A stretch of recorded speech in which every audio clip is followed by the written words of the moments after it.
Sebelum melanjutkan, jangan lupa subscribe dulu, terima kasih. Bab 231, Aku akan menjadi gila. Sebenarnya, Mukiki tahu betul. Hampir mustahil untuk menyingkirkan kedua orang itu sepenuhnya setelah apa yang terjadi tadi malam.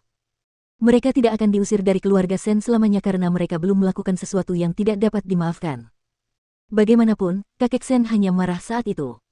Namun, kejadian itu telah memaksa mereka untuk merendahkan diri dan meminta maaf kepadanya. Dia merasa bahwa dia pantas mendapatkan permintaan maaf mereka. Karena dia sebenarnya tidak ada hubungannya dengan apa yang terjadi. Jadi, dia menjawab Huang Yu. Aku akan pergi setelah kelas.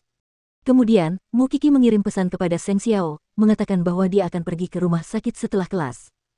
Seng Xiao menjawab hanya dalam satu kalimat. Jangan membuatku mendengar suara sedihmu lagi atau aku akan menjadi gila. Mukiki melihatnya sangat marah tadi malam. Dia tidak ingin dia kehilangan ketenangannya. Aku tidak akan menunjukkan mukaku kepada mereka lagi. Besar. Suara sedih Mukiki masih terngiang di benak Seng Xiao. Setiap kali memikirkannya, dia merasa ingin mencabut pistol dan membunuh orang. Harta berharganya diinjak-injak oleh sampah. Jika itu kamu, apa yang akan kamu rasakan? Mukiki tersenyum dan meletakkan teleponnya. Karena melihat dari cara Seng Xiao kehilangan kesabarannya tadi malam, dia menyadari betapa dalamnya kasih sayang Seng Xiao kepadanya. Dia selalu berpikir bahwa dia lebih mencintainya. Namun, dari wajah Xiao Xiao yang khawatir tadi malam, dia bisa melihat betapa dia peduli padanya. Dia tiba-tiba berpikir bahwa dia terlalu bodoh dan naif di masa lalu. Setelah insiden Shen Ruoyi, Lin Muan terus mengirim pesan teks kepada Lu Qianqian seperti biasa, tetapi Lu Qianqian berhenti membalas pesannya. Hei, apakah aku melakukan kesalahan yang membuatmu marah? Lu Qianqian membaca pesan itu. Namun, dia tetap tidak membalas.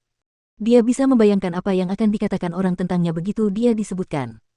Murahan, tidak pantas, tidak tahu malu. Dan mereka tidak boleh bersosialisasi dengannya.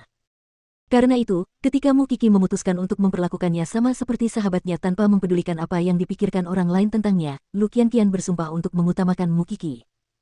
Tidak ada pria yang dapat menggantikan posisi Mukiki di hatinya. Dia tidak bisa punya pacar. Tapi dia harus punya teman. Lin Muan entah bagaimana bisa menebak apa yang dipikirkan Lu Qianqian ketika pesannya tidak dibalas.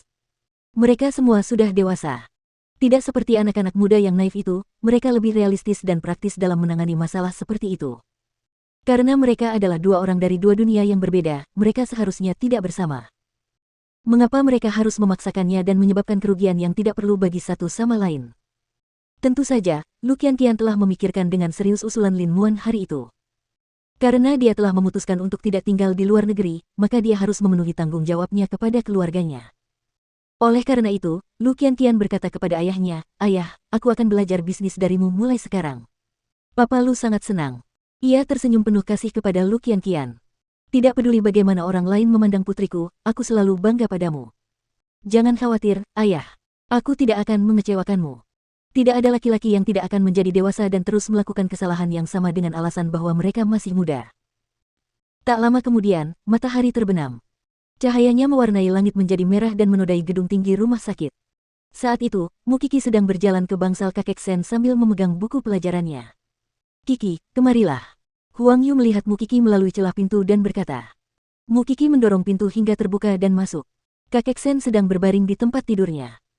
Chen Suyun dan Shen Ruoyi berdiri tegak di samping tempat tidur, seperti anak-anak yang dihukum oleh orang tua. Tampaknya mereka siap untuk meminta maaf. "Xiaoqi, kakek." Mukiki meletakkan barang-barangnya dan duduk di samping kakeknya. Di mana dua orang yang seharusnya minta maaf itu? Kakek tidak menoleh dan menatap mereka. Dia hanya memberi isyarat agar mereka maju. Chen Suyun menarik napas dalam-dalam. Dia memaksakan diri untuk tetap tenang meskipun dia enggan menyerah. Dia bertukar pandang dengan Shen Ruoyi dan menatap Mukiki. "Kiki, aku salah menuduhmu tadi malam. Aku salah. Tolong jangan marah lagi. Aku minta maaf. Kiki, aku juga minta maaf. Aku tidak seharusnya menyalahkanmu begitu saja. Aku tidak akan melakukannya lagi. Mohon maafkan kami." Ucapan mereka kaku dan canggung. Seolah-olah mereka sedang melafalkan beberapa dialog dalam sebuah drama. Tidak ada ketulusan dalam permintaan maaf mereka. Tentu saja, Mukiki bahkan tidak melihat mereka. Dia menundukkan matanya dan berkata, "Kalian hanya takut diusir dari rumah. Itulah sebabnya kalian berkompromi kali ini. Tidak masalah apakah aku memaafkanmu atau tidak. Itu tidak penting bagimu. Kamu mengatakan bahwa kamu tidak akan mengulanginya lagi. Hanya kamu yang akan percaya pada kata-katamu sendiri. Tapi aku akan memaafkanmu kali ini demi kakek. Tapi jika itu terjadi lagi, aku tidak akan mengampunimu. Tidak akan ada waktu berikutnya. Chen Suyun berpura-pura tersenyum. Ia mengingatkan dirinya sendiri untuk tetap tenang. Ia hanya harus bertahan sedikit lebih lama. Pelacur itu akan segera menghadapi ajalnya. Kiki, percayalah padaku. Aku akan mendidik mereka dengan baik. Paman ketiga berjanji. Kalau tidak, aku akan terlalu malu untuk bertemu ayah lagi. Karena kamu sudah minta maaf, kamu boleh pergi sekarang. Aku ingin bicara dengan Kiki. Aku tidak ingin melihat wajahmu untuk saat ini. Kakek Sen memegang tanganmu Kiki dengan erat dan berkata. Paman ketiga tidak mengatakan apa-apa dan pergi bersama istri dan putrinya. Sampai mereka tiba di tempat di mana tidak ada Sen lainnya, paman ketiga berkata, pindahlah kembali ke Sen Mansion sekarang sebelum Mukiki melakukan sesuatu dan mengubah pikiran lelaki tua itu. Di bangsal. Kiki, mereka memang selalu begitu. Aku tidak bisa mengendalikan mereka lagi. Aku turut berduka cita atas apa yang terjadi padamu. Kamu seharusnya tidak marah kepada mereka dan jatuh sakit.